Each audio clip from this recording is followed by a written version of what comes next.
Welcome. I'm Eric Fleming, host of A Moment with Eric Fleming, the podcast of our time. I want to personally thank you for listening to the podcast. If you like what you're hearing, then I need you to do a few things. First, I need subscribers. I'm on Patreon at patreon.com/A Moment with Eric Fleming. Your subscription allows an independent podcaster like me the freedom to speak truth to power and to expand and improve the show. Second, leave a 5-star review for the podcast on the streaming service you listen to it. That will help the podcast tremendously. Third, go to the website, momenteric.com. There you can subscribe to the podcast, leave reviews and comments, listen to past episodes, and even learn a little bit about your host. Lastly, don't keep this a secret like it's your own personal guilty pleasure. Tell someone else about the podcast. Encourage others to listen to the podcast and share the podcast on your social media platforms because it is time to make this moment a movement. Thanks in advance for supporting the podcast of our time. I hope you enjoy this episode as well.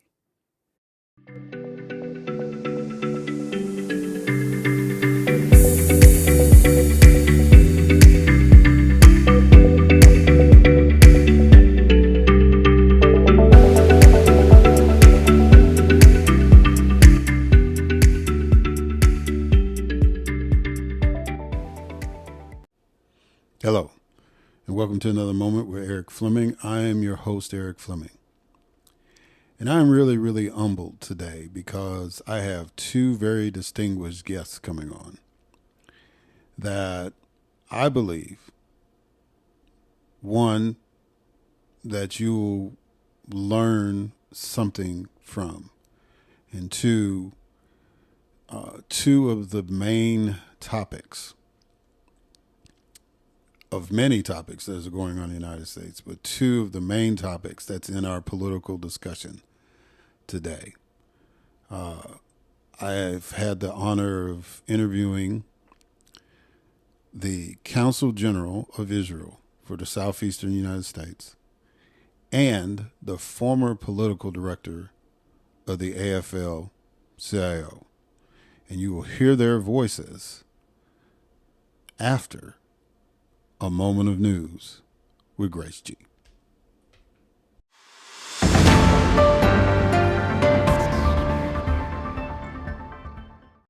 Thanks, Eric. The U.S. launched airstrikes in Iraq and Syria targeting Iran's Revolutionary Guard and allied militias in retaliation for deadly attacks on U.S. troops, resulting in nearly 40 deaths. A federal appeals court ruled that Donald Trump does not have immunity from charges relating to his attempts to overturn the 2020 election. The U.S. House of Representatives voted against impeaching Homeland Security Secretary Alejandro Mayorkas. President Joe Biden won both the South Carolina and Nevada Democratic primaries with significant margins of victory. Marianne Williamson, a self-help author and Democratic presidential candidate, has dropped out of the race after receiving minimal support. Fulton County District Attorney Fani Willis, prosecuting Donald Trump for election interference in Georgia, denied in a legal filing that her personal relationship with another lawyer affected her professional conduct. A Michigan woman was convicted of manslaughter for her role in her son's fatal mass shooting at Oxford High School. The mayor of Dearborn, Michigan, increased police presence after a Wall Street Journal article he deemed bigoted and Islamophobic led to a spike in online hate speech targeting the city. The First National Bank of Pennsylvania settled for $13.5 million with the U.S. Department of Justice and North Carolina for charges of redlining in North Carolina markets.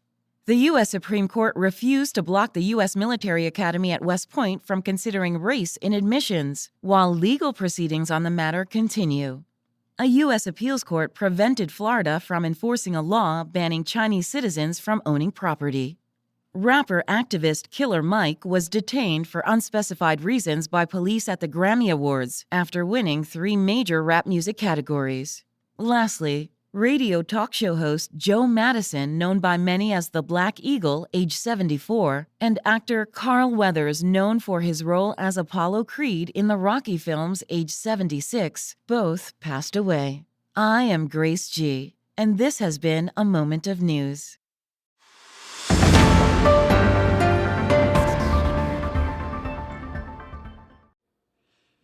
Thank you, Grace, for that moment of news.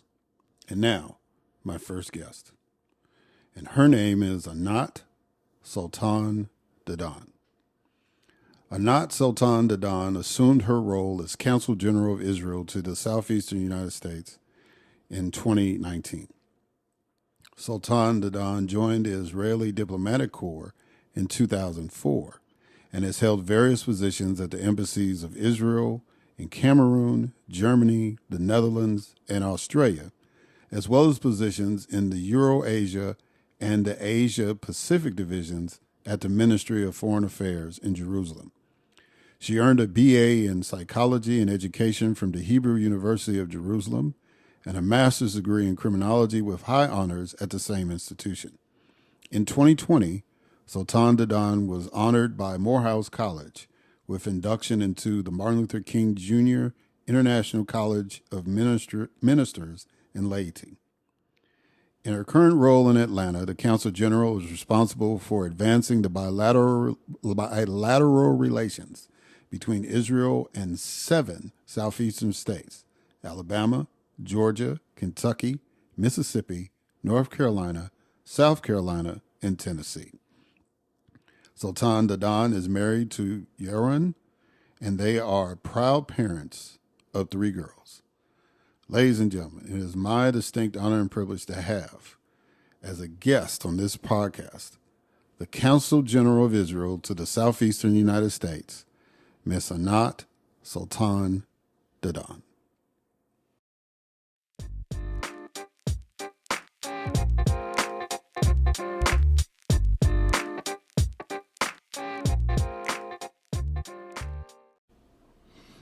All right, ladies and gentlemen, I have the Consul General of Israel for the Southeastern United States, Anat Sultan-Dadon.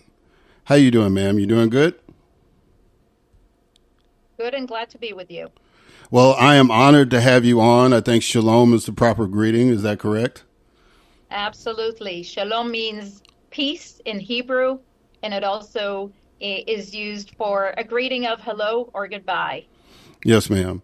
So first of all, let me thank you for coming on. I know that this has been a trying time for your nation, but I think it's important that somebody that represents the state of Israel and somebody that represents the state of Israel to the United States, I think is important for their voice to be heard.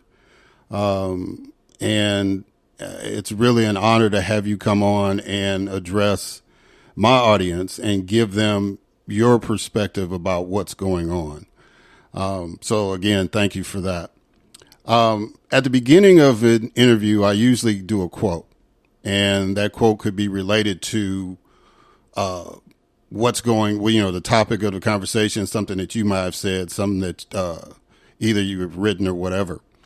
So your quote is, "There will be no security in our world, no release from agonizing tension, no genuine progress, no enduring peace until, in Shelley's fine words, reason's voice, loud as the voice of nature, shall have waked the nations." What is your thought about that quote? Thank you for having me. And I think that that this quote and the voice of reason is really what we need at this point in time. We are at day 126 since October 7th, since the Hamas terror organization launched its heinous terror attack against Israel, committing the largest massacre of Jews in a single day since the Holocaust. Their declared goal is the destruction of the state of Israel and of the Jewish people. But more broadly than that, they stand against everything that we stand for in the free world. While we sanctify life and cherish the values of life and freedom, they glorify death. They promote destruction, and they are driven by a radical Islamist ideology sponsored, guided, funded by the Iranian regime. And while Israel is fighting this fight, it is important to understand that we are on the front line, but it is not just Israel's fight. And we need to hear much more and a much clearer voice from the international community that stands for reason, because that is what we should all be standing for. And that is why Israel should not stand alone in its fight against this murderous terror organization. So let me ask you something, and I don't know if you in any other interviews has anybody asked you this, but I just recently had the privilege of talking to a police officer that served the Capitol Police on January 6th. And we talked about what that day was like for him. What was October 7th, 2023 like for you personally? How did that day start? And, just kind of talk about your emotions and, if there's any kind of personal connection with any of the victims and all that. I hope that nobody in your family was directly affected, but just kind of talk about you personally, what that day was like. October 7th has shaken every Israeli. It has shaken our entire nation to our core. Being here in the United States with a time difference, this attack, which started at 6:30 a.m. in Israel, caught us here in the United States when it was a nighttime, close to midnight, and we watched from afar, horrified at what we were seeing, at the images that we were seeing coming out of Israel. And I think most shockingly, the images that were being spread on social media, the footage that the perpetrators, that the Hamas terrorists were uploading while they were committing these atrocities, while they were slaughtering our people, while they were raping, while they were torturing in real time, they uploaded these shocking videos of their crimes against humanity with joy. They did so from their social media platforms. They used sometimes the victims' own phones and social media platforms. The atrocities of that day have touched every Israeli. But 4 months out from that horrific massacre, all of our hearts are still bleeding, because we know that we have 136 of our brothers and sisters still being held hostage in captivity in Gaza, including what is now a 1-year-old baby taken hostage when he was 9 months old. We have women who not only did we see being paraded on the streets of Gaza with bloodied pants, being sexually abused, but we know from accounts from the hostages that have been released, we know that they are enduring rape and torture on a regular basis in there. And that is why we are counting the days, 126 days. We know that they are counting the minutes, the hours, and every day that goes by. And we need, not just for every Israeli, but for everyone that is part of humanity, to join the call and demand the immediate and unconditional release of all of these hostages. That is what has been following and a part of every Israeli since October 7th. It is something that we wake up with every day and we go to sleep with every day.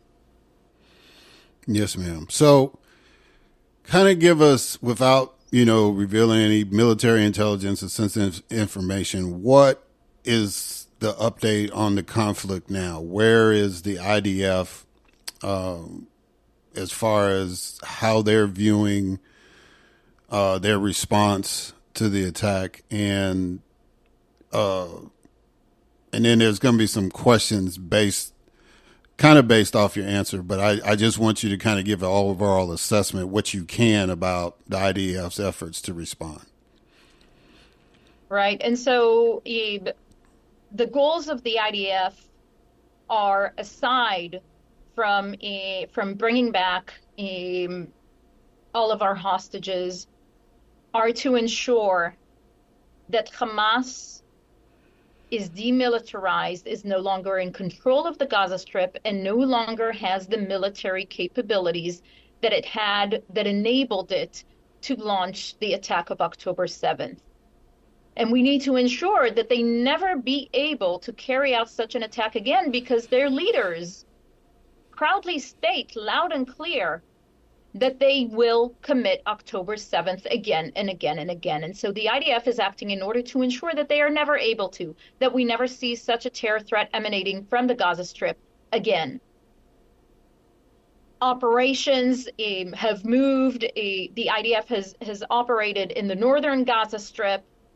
It is now operating more in the southern Gaza Strip in order to target Hamas terrorists in unbelievably demanding conditions, because they have intentionally embedded themselves within the civilian population, within civilian infrastructure, schools, hospitals, other civilian facilities, intentionally using their own population as human shields, intentionally placing them in harm's way.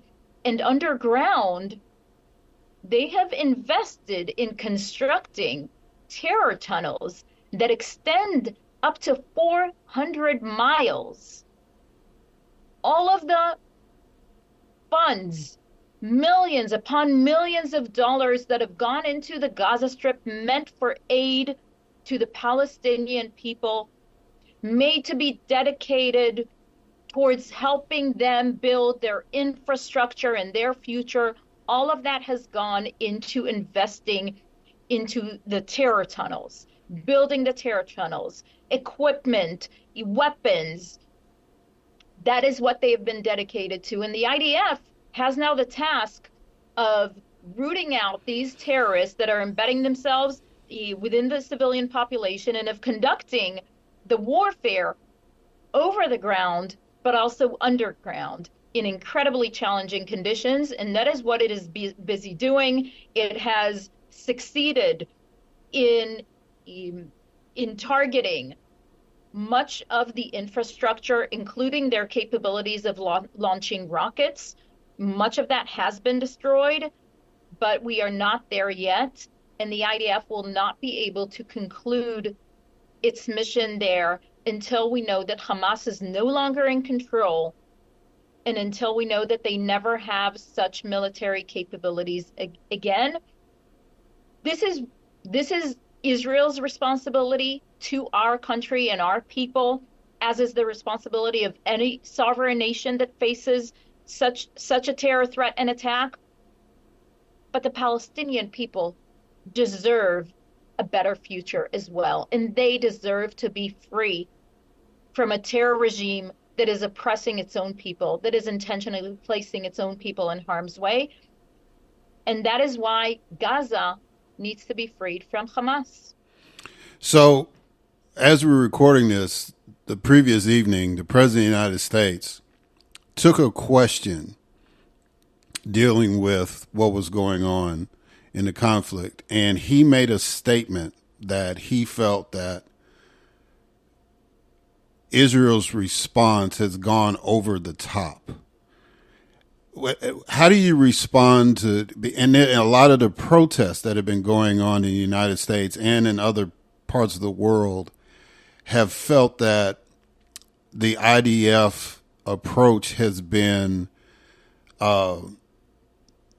heavy-handed in dealing with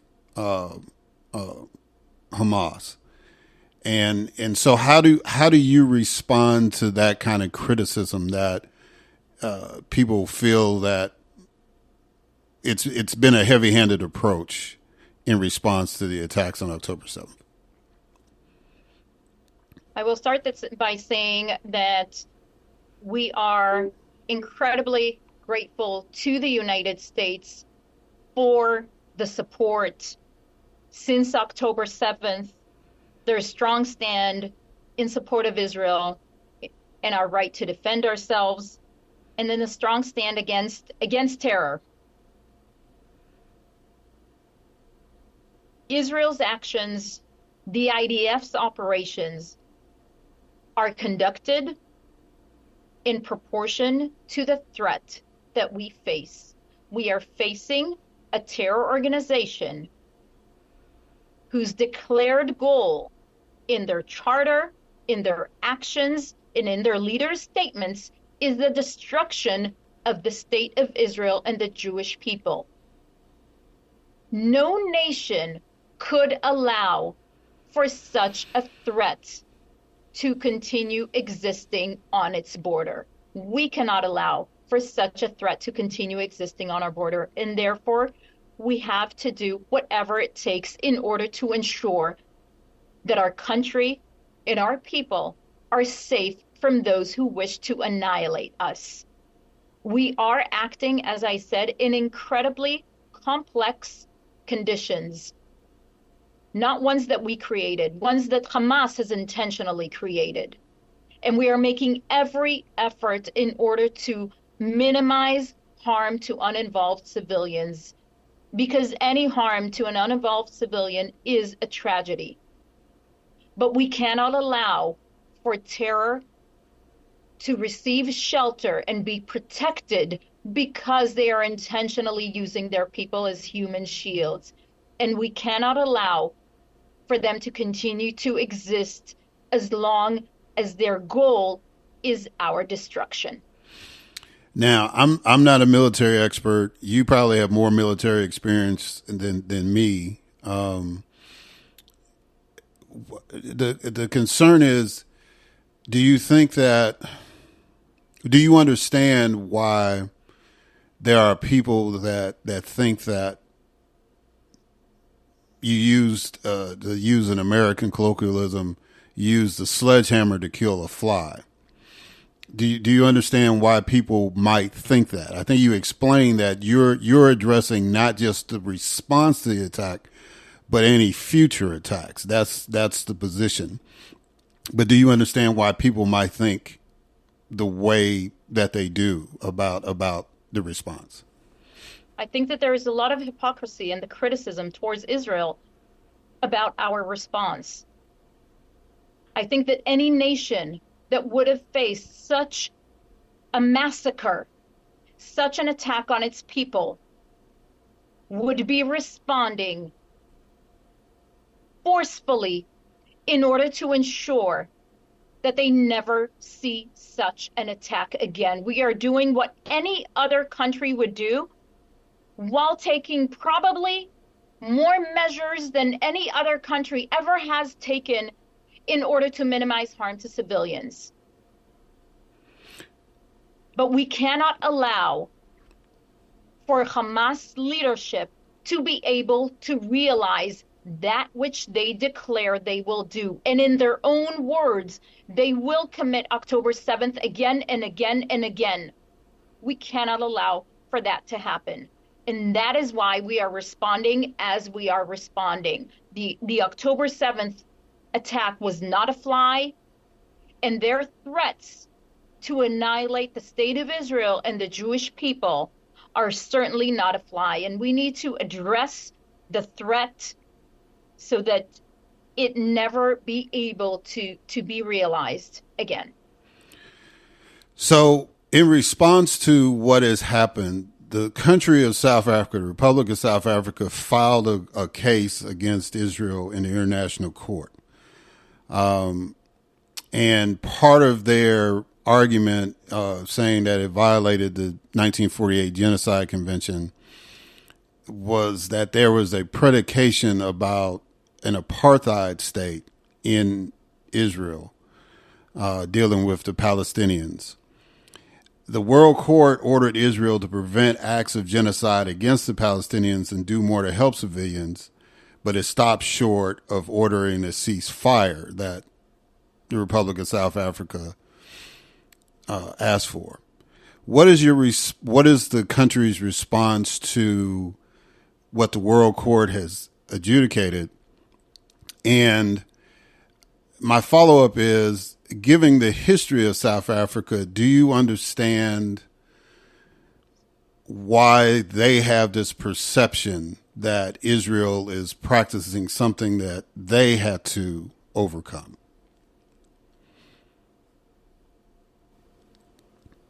The charge of genocide which South Africa leveled against Israel at the International Court of Justice is false, and it is outrageous. It constitutes a shameful exploitation of the Genocide Convention that is not only wholly unfounded in fact and law, but is morally repugnant. On October 7th, Hamas and other terrorist elements committed unspeakable atrocities against Israel and against our citizens. And like every sovereign nation, Israel has an inherent and inalienable right to defend ourselves against the terror onslaught that we still face. Israel is committed, as it has repeatedly affirmed and demonstrating, to acting in full accordance with international law, including international humanitarian law. This commitment is unwavering and is independent of any ICJ proceedings.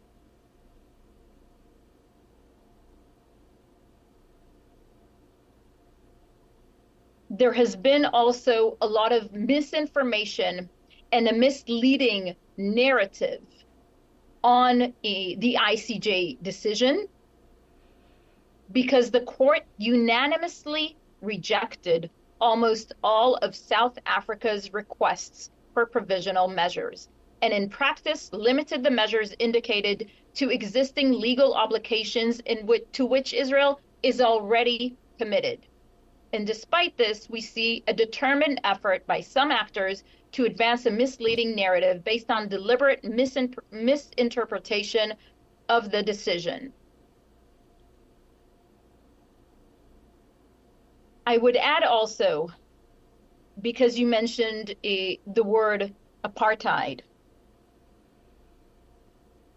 Apartheid has nothing to do with the state of Israel.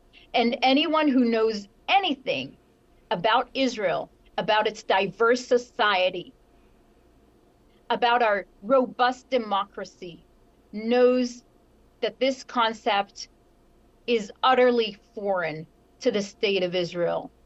We have Jewish citizens and we have non-Jewish citizens, Muslim citizens, Christian citizens. We have Israelis who have immigrated to Israel from all corners of the world, reconvening in our ancient homeland. My father's family immigrated to Israel from Egypt. My mother's family immigrated to Israel from Iran. My husband's family immigrated to Israel from Morocco.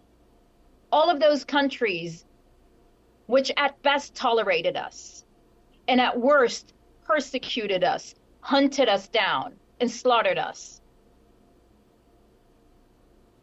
Today in the state of Israel, you can find Jewish Israelis, Arab Israelis, Muslim Israelis, Christian Israelis, Black Israelis, white Israelis, and everything in between, and they are all entitled to the same rights.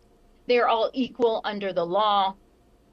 We have Arab participants not only voting, but elected to our parliament. We have Arab Knesset members.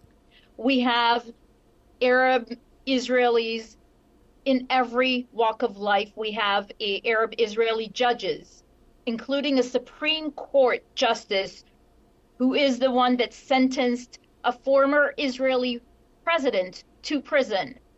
I have colleagues in the Israeli Ministry of Foreign Affairs, Arab Israeli colleagues. On October 7th, it is not only Jewish Israelis who were slaughtered, it was also Arab Israelis. It was not only Jewish Israeli first responders, it was also Arab Israeli first responders. It is not only Jewish Israelis who are held in captivity in Gaza. It is not only Jewish Israelis, it is also Arab Israelis that are taking part in the IDF operation in Gaza. We are citizens of the same country. We are Israelis. And anyone who is not familiar with what Israel is about, I urge them to learn more before forming an opinion, because too often many words are thrown around about Israel without actually being familiar with what Israel is about, with what our history is about, and with regards to the Palestinians, with what this conflict is about, with the fact that Palestinians could have had self-determination and a state of their own already in 1947.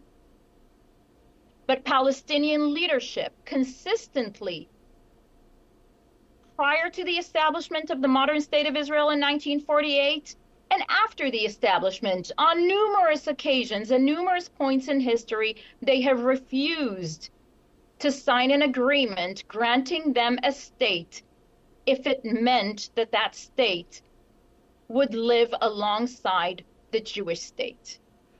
And I think that it is high time that instead of dragging Israel to court, accusing Israel of committing that which we are defending ourselves against, instead of that, what we should be seeing is the international community demanding more of Palestinian leadership. Palestinians deserve better. They deserve a leadership that makes the choice of peace for them, not a leadership that continues to invest in terror, in death, in destruction, and continues to tell their people the lie, because they will never have self-determination at the cost of the existence of the state of Israel. And that needs to be stated loud and clear. And for the international community that supposedly wants to see a better future for the Palestinians, that supposedly supports peace, it is time that the international community held Palestinian leadership accountable so that they do better by their own people. So just for the audience clarity, there's a distinction between an Arab Israeli citizen and a Palestinian, correct? In the state of Israel, we have Israeli citizens, be they Arab, be they Jewish, be they whatever they are, Israeli citizens are all equal. There are Palestinians living in the Gaza Strip. There are Palestinians living in the West Bank under the Palestinian Authority. They are not Israeli citizens. Okay. So they are and could be a part of a future Palestinian entity.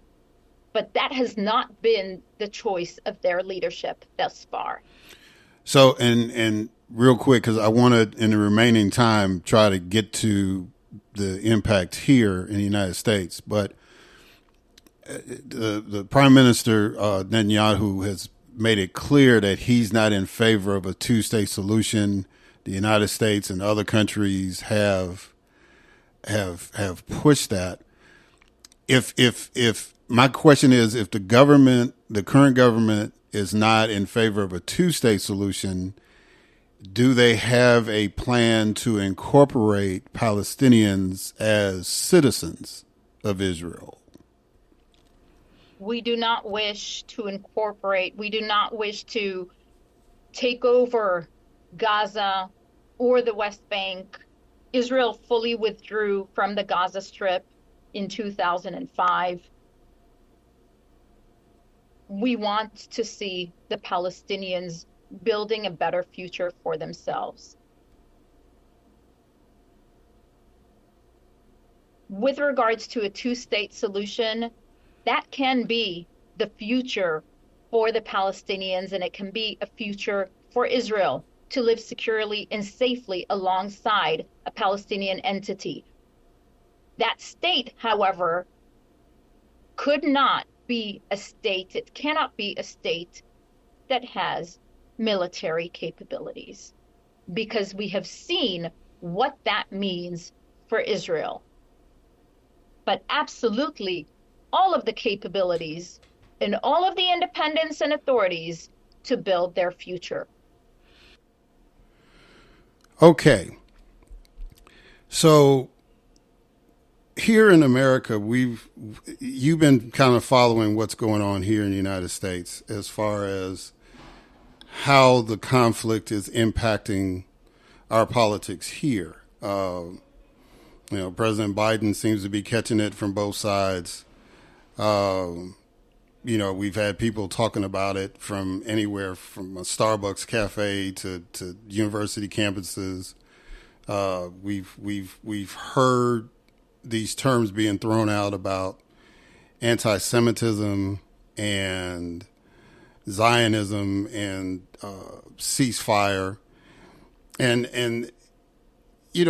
I think a lot of people in my audience might understand what those terms mean, but one of the questions I want to ask you is it fair to, well, how should I phrase it?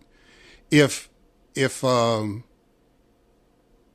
somebody criticizes the state of Israel, does that fall into anti-Semitism? Because I think a lot of people are getting caught up in that. And then the other concern I wanted you to address, even though you're not a member of the organization by virtue of your position and all that, but AIPAC, which is a big supporter of the state of Israel and lobbies for the state of Israel in Congress and really everywhere else, political bodies in the United States. A big headline was that they were targeting 6 particular members of Congress. One of them, of course, was censured, Congresswoman Tlaib from Michigan. And so a lot of people kind of get, okay, well, yeah, they're not going to support her. But, some of the other ones that they were the other 5 that they were targeting, they were talking about spending $6 million on them. The initial story said it was people of color. Now, what I understand is that they are supporting candidates of color against these particular congresspersons. But, it's still kind of a concern for me as somebody that used to be an elected official, right? That, it seems like, a lot of them, the majority of them, are just basically asking for a ceasefire, and it seems like they're being targeted. So kind of address that concern as much as you can, because I know you're not officially affiliated with them, but you're monitoring what's going on. So if you would address that and the concern about criticism being labeled anti-Semitism, and even talk about the whole debate about a ceasefire and why that seems to be a lightning rod issue. Sure. So there are several different issues here that I will try to address. First and foremost, criticism of Israel is not anti-Semitism. When one is criticizing this or that policy of Israel, of the Israeli government, we have plenty of that criticism in Israel as well, like any other healthy democracy. that values freedom of speech. Where it crosses over into anti-Semitism is where we hear the delegitimization of the right of the Jewish people to their own self-determination. So the calls for the annihilation of the state of Israel, such as we are hearing when we hear calls from the river to the sea, Palestine will be free, meaning there will be no Israel, that is not criticism of Israel. That is not criticism of this or that policy. That is criticism of Israel's right to exist. And yes, a line does need to be drawn. And on the matter of anti-Semitism, we are incredibly grateful that just recently the Georgia State Legislature passed a law which the governor signed into law adopting the IHRA definition of anti-Semitism. IHRA stands for, IHRA stands for the International Holocaust Remembrance Alliance.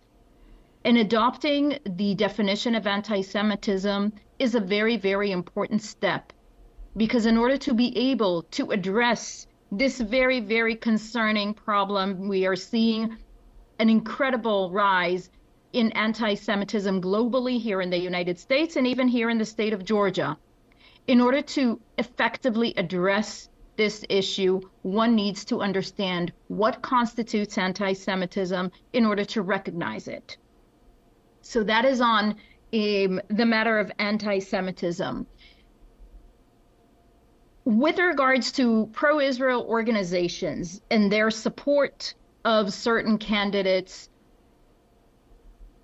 who are opponents of other candidates, the United States and Israel have enjoyed 75 years and continue to enjoy robust relations that have always been bipartisan. They are shared on common interests, on shared values. That is what they are based on. And they are not an issue that has to do with race. And where pro-Israel organizations have chosen to support candidates, it has been about where they stand on Israel, because that is what those organizations are about.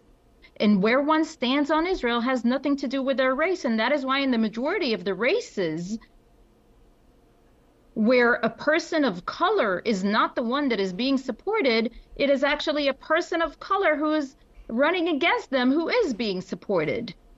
It has not been, and it should not be, about race.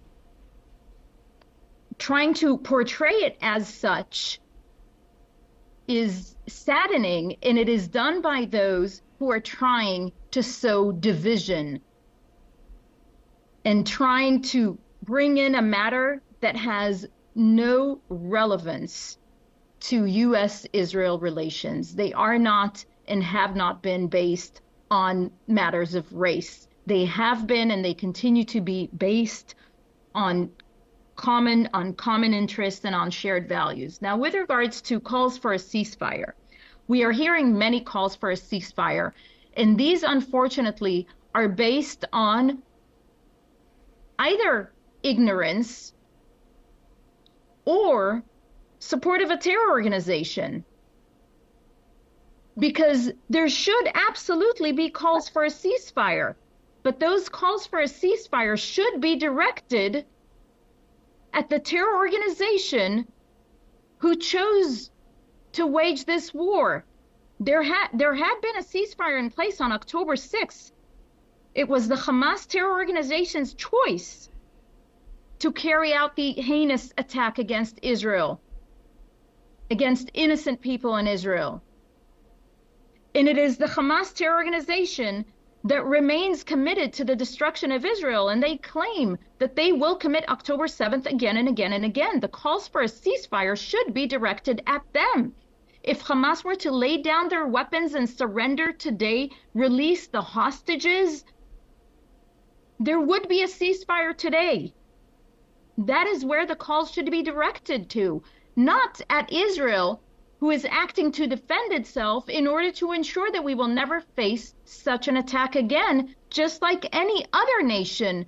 Any other sovereign nation would act as Israel is acting because we have the responsibility to defend our country and citizens. Well, Madam Consul General, I value your time. I wish we had more time to kind of flesh out some more stuff. I think that what you have provided the audience is a clearer picture, and so I greatly appreciate that. Normally, at the end of interviews, I ask people to plug like their books or their websites and all that.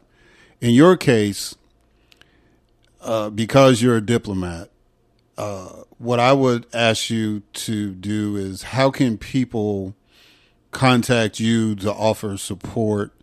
Is there a particular organization that is helping citizens of Israel to get through these 126 days, as you have mentioned, of grief and loss? You can use this time to kind of highlight that organization and how people can show their support. Well, thank you for that. I think that at a time where so many have a strong opinion about what is going on in Israel and with regards to Israel's war against Hamas, I think that it is imperative that we all educate ourselves and learn more about what is going on. And so I would absolutely invite people to follow the consulate on social media, Israel and Atlanta, to reach out to our consulate and subscribe to our daily newsletter, which provides updates about what is going on. Because I think that while it is important to form an opinion, it is always important to base that opinion on facts and on acknowledging and learning history and the reality. And so absolutely, I would invite anyone who wants to be involved to follow us on social media, to reach out. You can send us an email, info@atlanta.israel.gov.il. Reach out to us, and if you would like to engage, have a conversation, initiate an event where we engage with a larger group of people about what is going on, we are always open to that. Well, Madam Consul General Anat Sultan-Dadon, I greatly appreciate your time. I am honored that you graced us with your presence on the podcast, and I wish you peace. In this time, I hope that in our lifetime we can see that. So again, thank you. We share the hope, and thank you for having me. All right, guys, and we're going to catch y'all on the other side.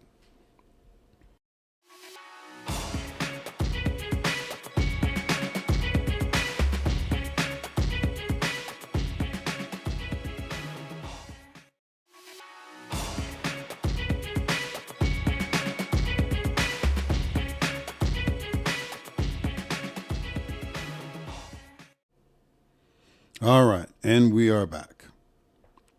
And so now, my final guest. And his name is Mike Podhorzer. Mike Podhorzer is a political strategist who served as political director of the AFL-CIO and as a senior advisor to his former president, Richard Trumka. He was described by Time magazine as, quote unquote, the architect of a shadow campaign that saved the 2020 election. Ladies and gentlemen, this is somebody that I've had the distinguished honor of following. And throughout his career, it was a name that I've heard a lot. And so it's really, really an honor to have as a guest on this podcast, Mr. Mike Podhorzer.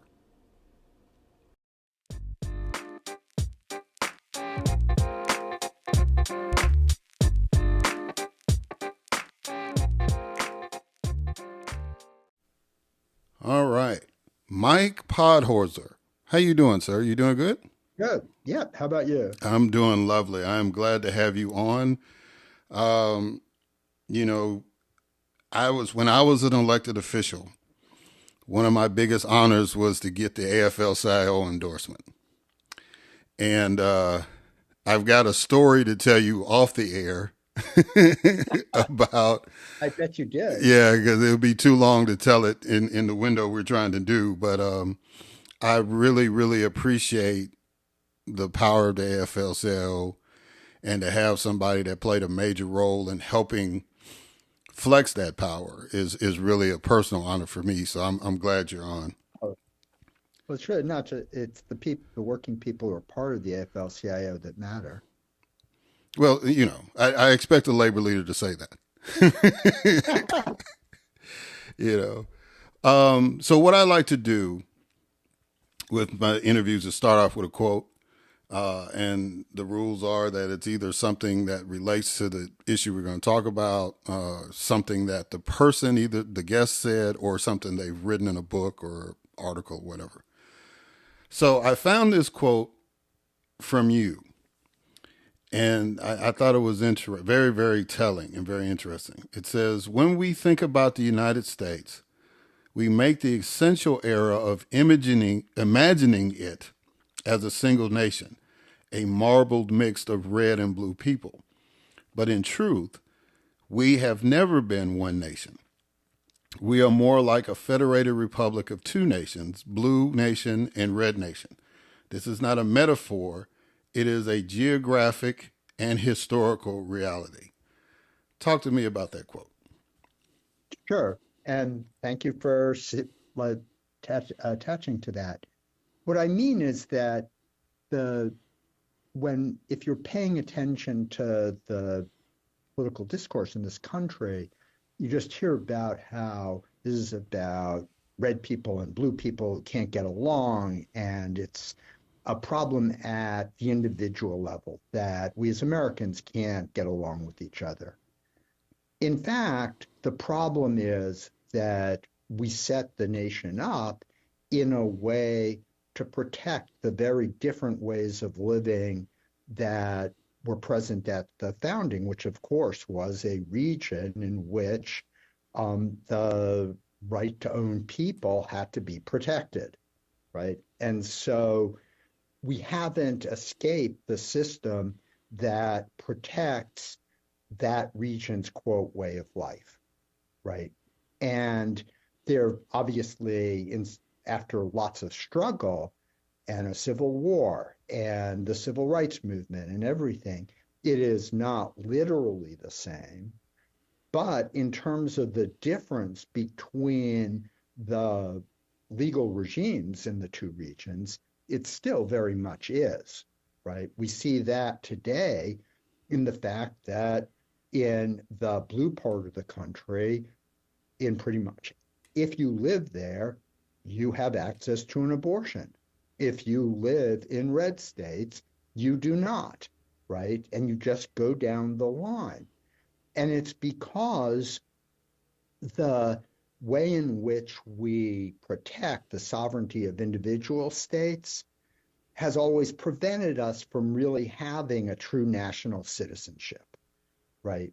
And that's the essential problem in the country, is that when you add to that all the veto points in terms of Senate filibusters and the Supreme Court and so on, you can never get to that dream that Langston Hughes had of an America that must be that never was, right? And the essential American idea, the Constitution just prevents that from happening.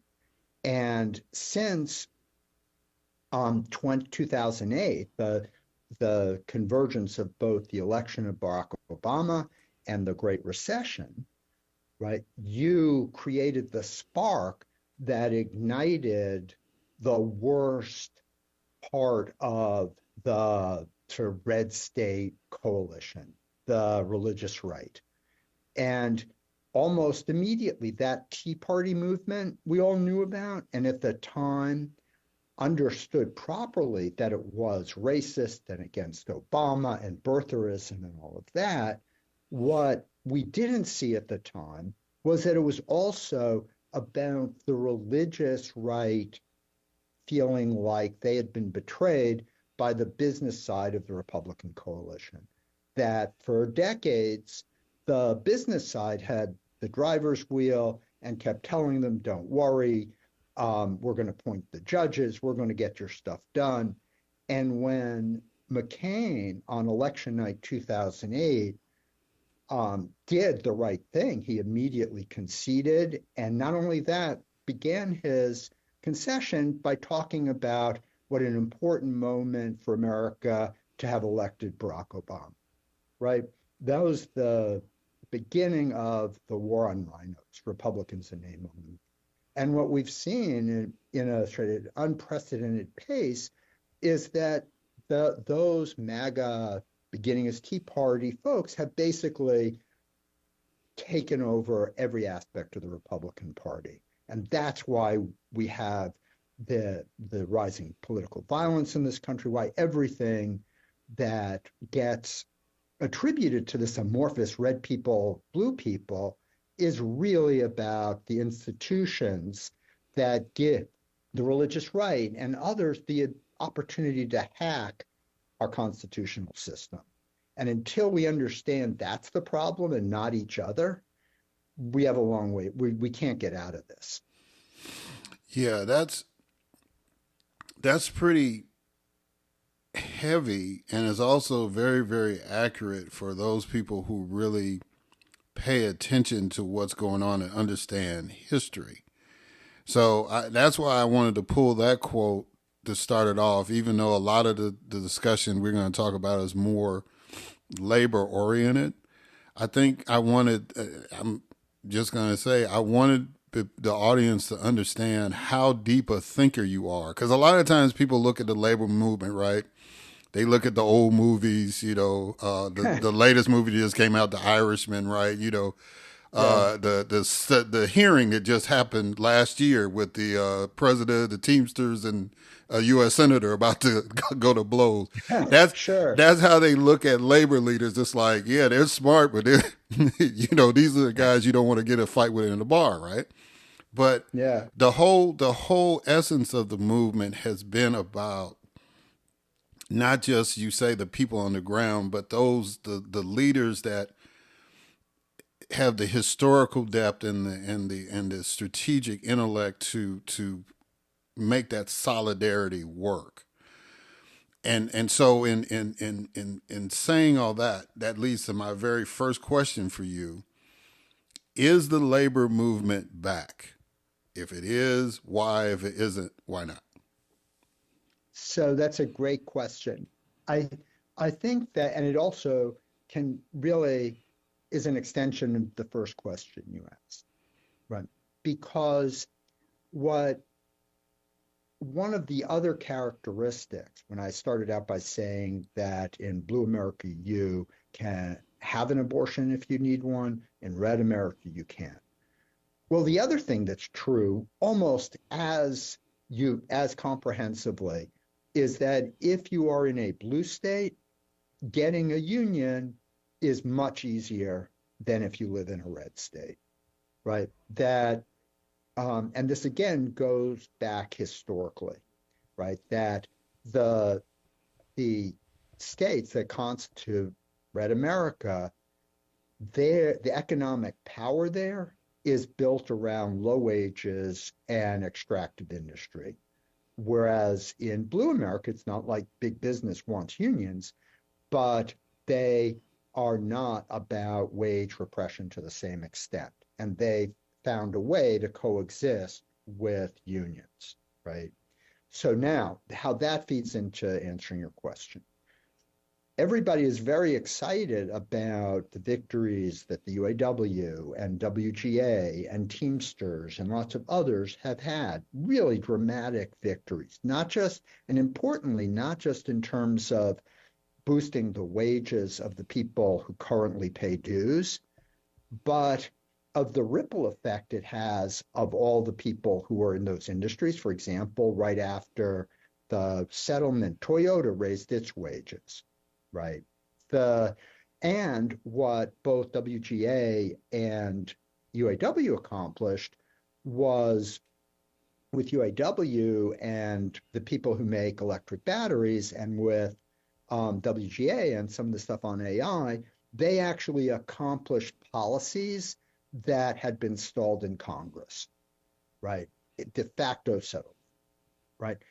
So yes, in that sense, labor is back asserting itself in an important way, right? If you are much younger than me, you don't realize that the kind of strike activity we're seeing this year was the normal in up through the 70s, or that pretty much there were as many strikes in 1974 as there have been in the last quarter century. I mean, really get your head around that, right? And we're also excited because we've seen organizing efforts at Amazon, at Starbucks, and Trader Joe, all these places. But the problem is that the only realized successes have been the first category, where there have already been unions. It probably would surprise people listening to this podcast to know that the workers at Amazon, Starbucks, Trader, all of those people have not gotten a contract yet. Right. The way the conversation goes is everybody gets excited, they win their vote, and assume that thing's over. And at that point, the companies just don't negotiate. They drag their feet. They file the right. There are so many barriers to their eventual success, right? And so what we can see is that where there are already unions, working people can be powerful. But we are still a long way away from being able to have a lot more people in unions. And that's not an accident, right? In the 1930s, when the Depression and FDR came in, right, that's when what we understand sort of what a union looks like was made legal with the Wagner Act. And that was the result of decades of struggle of working people, right? And it would surprise people, but at that point, it was passed with the support of a lot of the Democrats in the South. Well, what happens? And at that point, you get the UAW, steelworker, almost overnight, people are in unions. And then what those Southern Democrats didn't anticipate is that the CIO, Congress of Industrial Organizations, started organizing in the South. And they started being successful at textile mills and tobacco. And those were multiracial organizing efforts. And that was immediately seen by those other Democrats as what would bring down the Jim Crow system if suddenly white and black working people were working together instead of being set up against each other. And so the Southern Democrats went from being aligned with working people to being aligned with the Republican business people in the South. And from thereafter, voted as Republicans to tear that down. And by 1947, they were successful in essentially cordoning off all of the areas that had not been organized already, right? And so at that point, they created right-to-work laws so that you could create this massive southern low-wage region, right? They also made it illegal for unions to help other unions organize unions, right? So before that, for example, if a supermarket was trying to organize, the Teamsters could say, we're not going to deliver. And that was enormous working class power. That became illegal, right? And all sorts of ways to prevent the formation of a working class consciousness in this country. And so what's happened since then, and the reason why the percentage of people in a union keeps going down, is not because the companies that have been organized unions lose there. they're pretty much settled, the UAW, et cetera, right? It's because every time there's an expansion in the economy, they figure out a way to keep it off limits for unionization, right? So like right now, we have all the gig workers, right? And the gig workers are being treated as independent contractors, so they can't organize into a union, right? And in California, Uber and Lyft spent over $100 million to get an initiative to do that. And in a way that people kind of nod without thinking it through, their argument is, well, people want flexibility and freedom and to sort of negotiate their own deal and be entrepreneurs and all of that. Well, step back for a second. If I were to say that's the argument for not having a union, wouldn't you think that would apply more to the showrunner for Succession than it does to your Uber driver? Exactly. And yet, right? And yet, we've had, the WGA and the Screen Actors Guild and all of them where like they're sort of people built to think they're special and individuals have realized that they're better off collectively. And because they started earlier, they have a union, and we just saw what that means, right? So the idea that it would be bad for Uber drivers to be in a union is really ridiculous, right? But that's what they do. Same thing with service workers, with the right? It's like, no, there's something special about this new kind of work that we can't let unions in, right? So the decline in the rate of unionization is a function of the increase in the denominator, the total workforce, rather than the number of people who are in unions, right? It's just like they're deunionizing by preventing growth. So that brings us back to the point of your question is like, what does this mean going forward?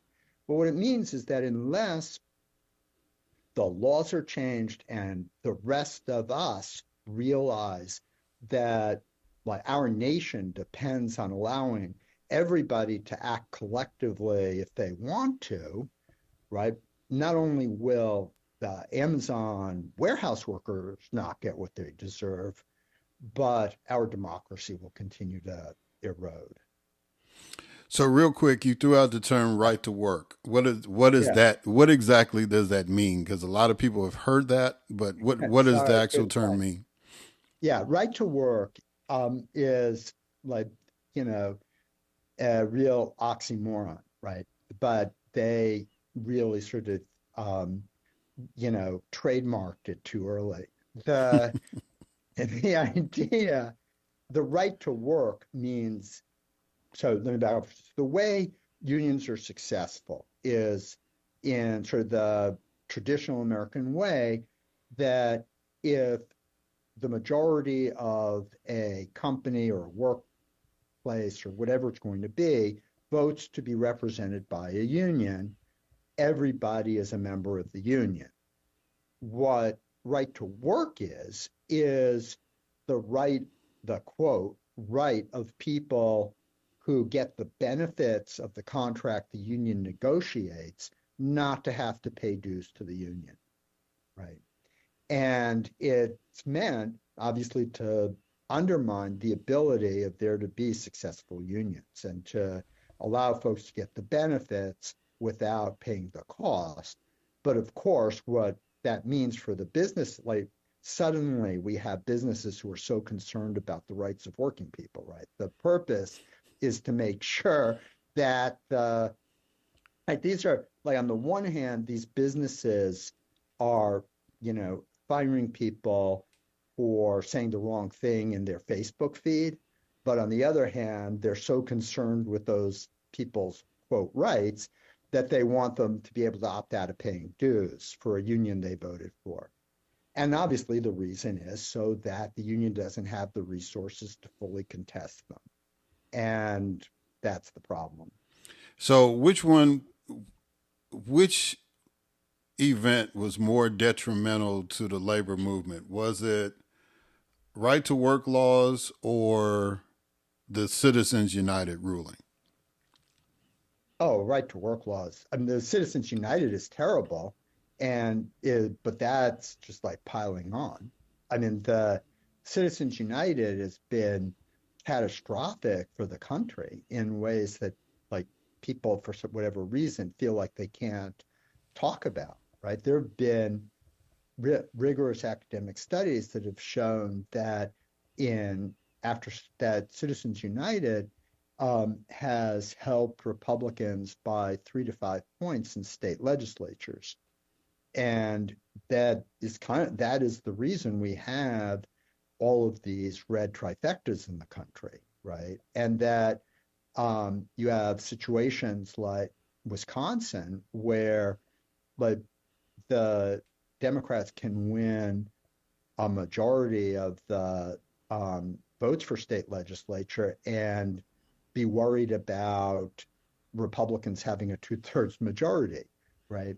It's a big deal. It's had arguably less than effect at Congresses, which is where everyone pays attention to, although it's had huge effects there too. But it's had really consequential effects at state legislatures where that kind of money just swamps everything. Yeah. So you mentioned Wisconsin.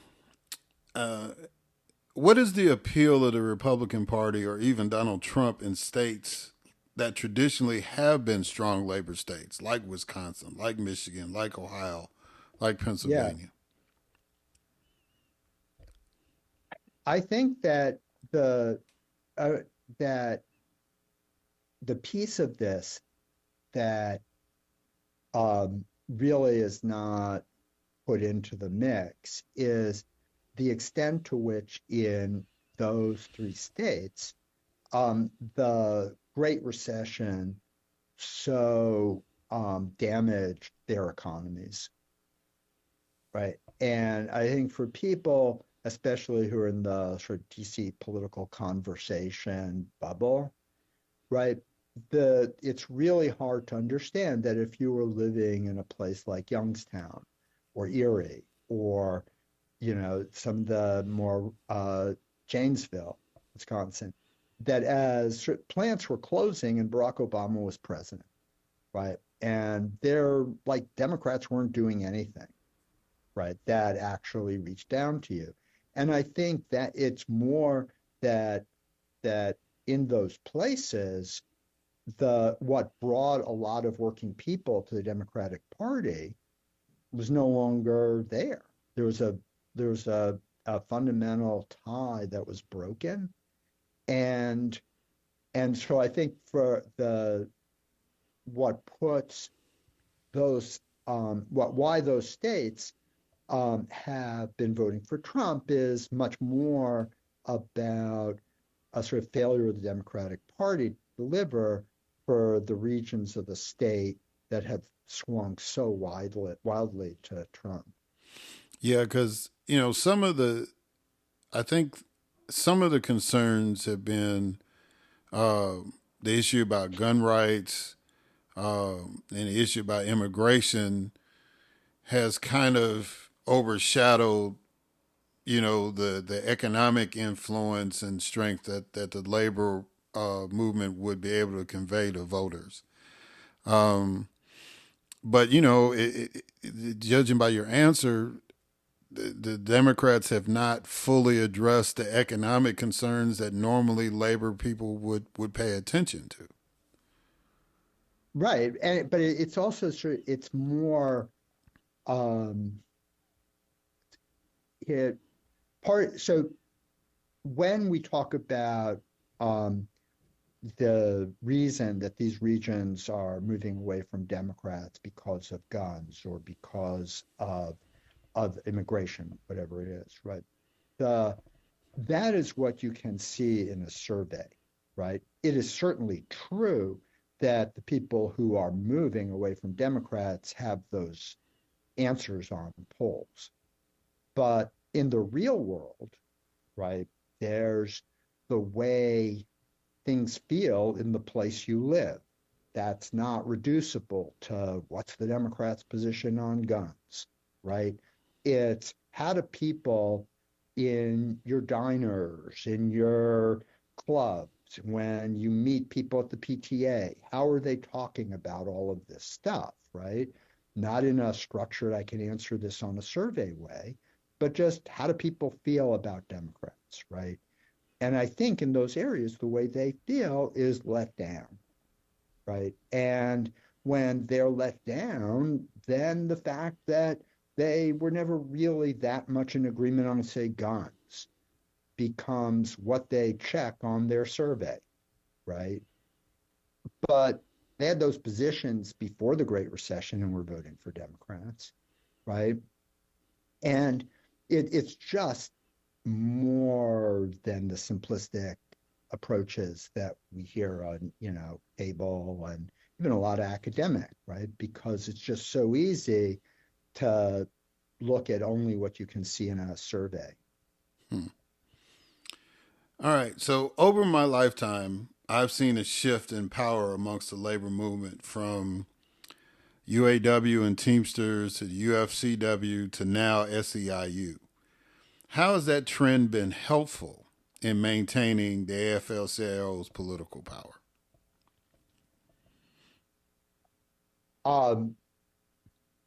Or has it been helpful? No. I'm pausing because I think that I'm not quite sure that hopefully there's editing here. If I think that the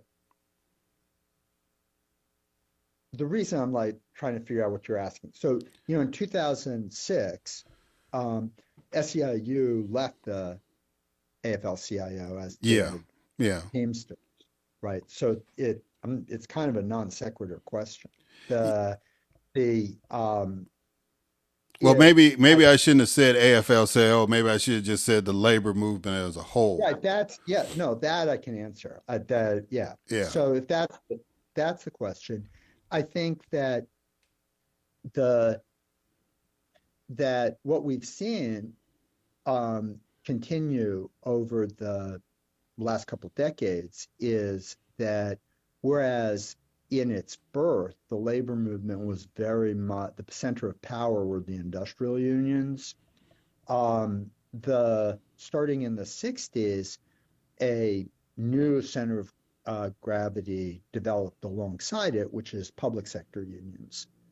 And then a little bit later, and nowhere near the same size, SEIU's success in some service sectors, right? And that, I think, has reflected what I was talking about earlier about how difficult it is to organize new segments of the economy.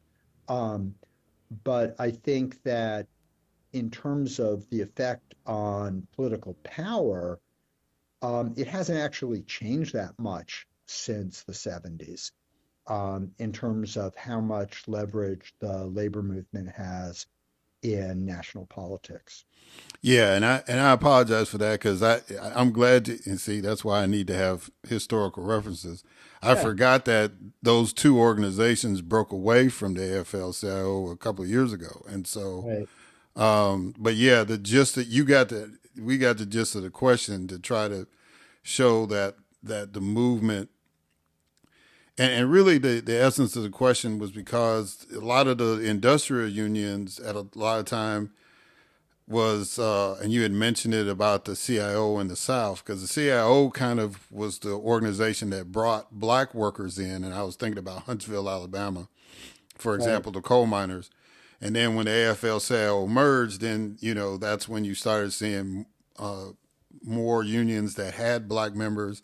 UFCW, I was a member of that when I was in high school, right? And so that political power, they got congressmen elected, all that stuff. And then now you see with the SEIU how they've been able to gather. Now they're the largest labor union in America. So I mean, so that's why I was just trying to follow that trend, but I'm glad you brought that up because that would kind of throw you off since they're not members anymore. I appreciate that. So let's close out with this one. Do you see the momentum that started in 2023 carrying over in 2024, more specifically to the November general election? The momentum in the labor movement? Yes, sir. I believe so. Yes, I think that um, that that the rise of labor activity in 23 is partly a response to the general breakdown in the political system and in democracy, right? Broadening it from just the American experience, when working people feel like the political system is no longer serving them, the economic system isn't serving them, the system is not serving them, they eventually mobilize in one of two ways. They either find a strong man to support who tells them that he is the answer to their problems, or they turn to each other and realize that, in fact, the problem is that they need to actually take agency and organize collectively to improve the system and to make things better for themselves. There isn't a third way. And in America right now, we're seeing both things happen, obviously. We're seeing some working people who have given up on America, thinking that Trump is the way out, the strong man, the Mussolini, whatever. And we're seeing others who are saying no, like the UAW. We are the way out, right? The system isn't working for us, so we're going to change the system, right? And that's the central, who wins that, which rising part of the working class wins, is really the answer to what our future is. All right, Mike, if people want to tap into that wisdom of yours, how can they get in touch with you? Well, I have a Substack called Weekend Reading. It's weekendreading.net, and hopefully you'll subscribe. All right. Well, Mike Podhorzer, thank you for coming on again. And just so you know, we have the Jay-Z philosophy here, so we try not to edit if we don't have to. But I appreciated the thoughtfulness and the I guess the term I want to use is insight that you have as far as what's going on, not only with the movement in general and politics in general, but the people that drive the politics and the movement. And that's always been an asset of yours, to just somebody that's watched you from a long distance. And again, it's been an honor to meet you and an honor to have you on the podcast. Oh, thank you. Likewise. All right, guys. And we'll catch y'all on the other side.